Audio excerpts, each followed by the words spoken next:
Bumblebee. I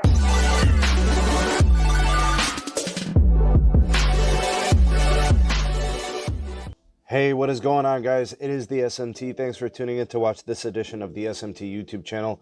We got all the news and the summaries from the Verizon Q1 2020 earnings report, and then we have huge news coming in at AT&T. Their CEO is officially stepping down. All right, so what we'll do first is go through the Verizon news, then the AT&T news. I'll give you all the breakdown and the details and analysis. But first, please turn your attention to the description box. If you could, please take a look at those links. We have the SMT Patreon page. We also have a link to the second channel, it's the Mobile Tech live streams. We also have a link to the Twitter handle at SneedTech and Megadon.net, the invite code. Never need another social media platform ever again. The social media platform of the future. No algorithms, no ads, no tracking. Megadon.net. Let's cover Verizon first. Verizon Q1 2020 earnings report summary, not very good, especially on the wireless side. So, postpaid phone ads came in at a minus 68,000, so had an operational loss there. Remember, AT&T had a positive in that side, so AT&T actually outperformed and did surprisingly well, above what market predictions were, and then Verizon actually was below the predictions and was in the negative. Store closures probably due to most of this in terms of the problems with postpaid phone ads being down. I believe 70% of Verizon stores have been closed for a while due to the pandemic. The postpaid churn rate, 1.08%, extremely high for a company like Verizon, who historically has always been a very, very low churn rate. Remember, churn rate is a measure of customer retention. Verizon usually lowest in the market, if not the lowest, second lowest, that sort of thing. So very surprising there. Prepaid had a net losses of 84,000, 10 consecutive quarters now with negative growth in prepaid. Only 4.3% of Verizon's total wireless business is prepaid. It's something they don't really pay too much attention to. They don't really focus on it, and it doesn't do much for them. In terms of the devices sold, they are down 9%. The device upgrade rate has decreased as well. Last year at this time, it was 4.4%. This year, 3.7%. And if you remember the AT&T earnings report from a couple of days ago, they were down to 3%.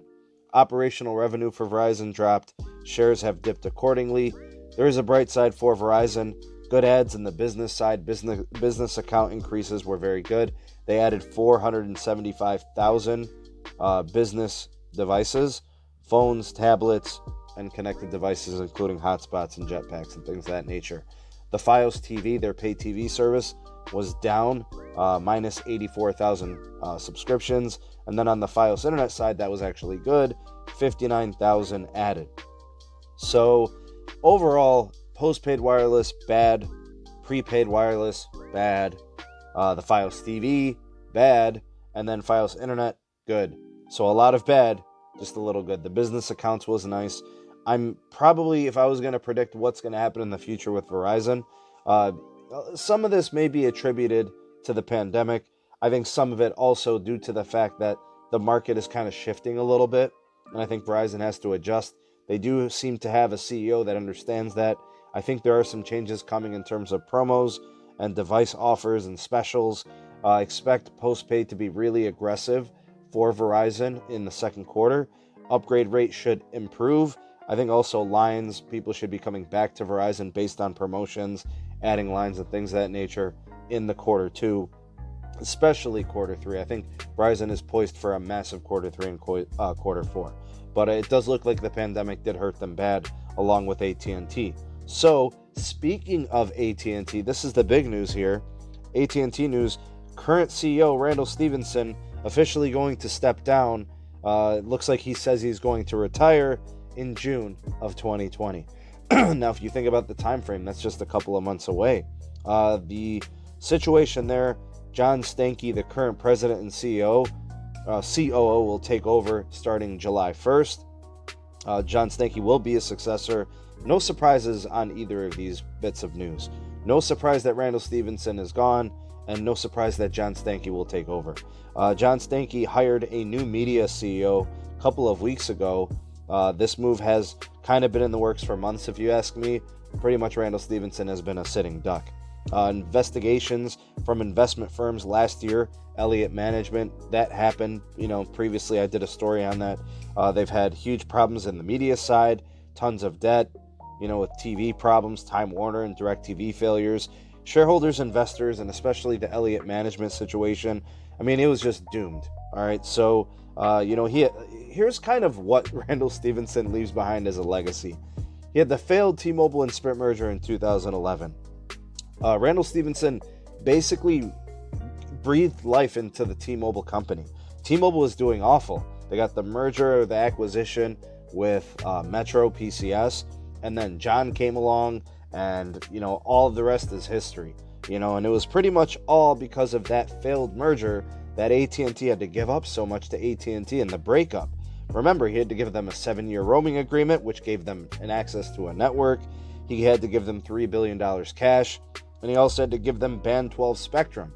So all of this considered, Randall Stephenson is part of the reason why the T-Mobile company actually recovered and became the T-Mobile company we have today, which is a very successful and thriving business. The Time Warner acquisition was a terrible move, ended up costing them about $85 billion. The DirecTV failure, another failure from Randall Stephenson. The total debt during his time, I believe, exceeds $200 billion in operational debt.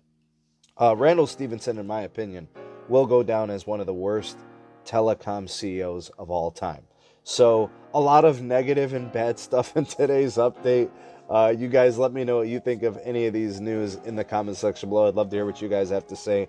Tell me about the Verizon piece.